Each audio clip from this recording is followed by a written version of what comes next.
Hi everyone, welcome to mini vlog. ఈరోజు అయితే oven honey కోసం అయితే చపాతీ చేస్తున్నాను. దానికోసం మీకు ఇక్కడ చూపిస్తున్నట్టుగా ఆ 2 బౌల్స్ వీట్ ఫ్లోర్ అయితే తీసుకున్నాను. తర్వాత ఒక క్యారెట్, 1 బీట్రూట్, 1 పొటాటో అయితే చిన్న చిన్న ముక్కలుగా కట్ చేసి స్టీమ్ చేసి పక్కన పెట్టాను. తర్వాత ఒక బౌల్లో 1 మిర్చి, 2 గార్లిక్, కొంచెం జీరా, అవసరమైతే చిన్నపిల్లలకి ఇస్తున్నాం కాబట్టి కొంచెం అజ్వాయిన్ కూడా మిక్స్ చేస్తే చేయొచ్చు.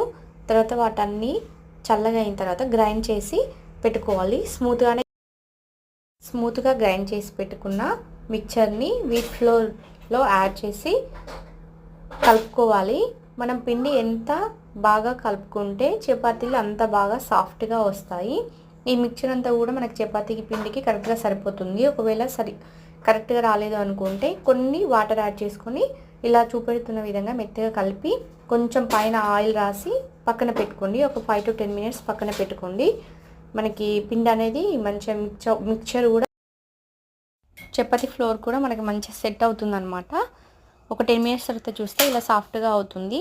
తర్వాత చిన్న చిన్న ముద్దలుగా తీసుకొని చపాతీ చేసి పిల్లలకి ఇస్తే చాలా హెల్దీ, ఈజీగా డైజెషన్ కూడా ఈజీగా ఉంటుంది. 1 year ప్లస్ పిల్లలకి కూడా ఇలా చపాతీలు చేయొచ్చు.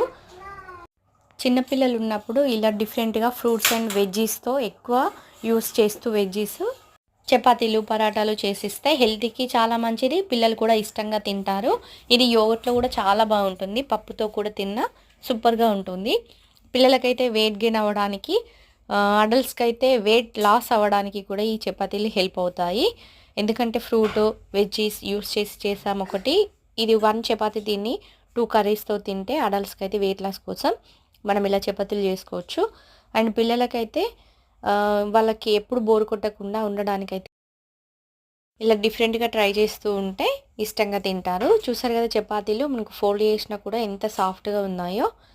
ఇప్పుడు నేను ఇది హనీకి, అవ్వనికి పప్పుతో, యోగర్ట్తో అయితే ఇచ్చాను. పిల్లలు ఇష్టంగా తిన్నారు. మీరు కూడా ట్రై చేసి కమెంట్లో చెప్పండి. Thank you for watching.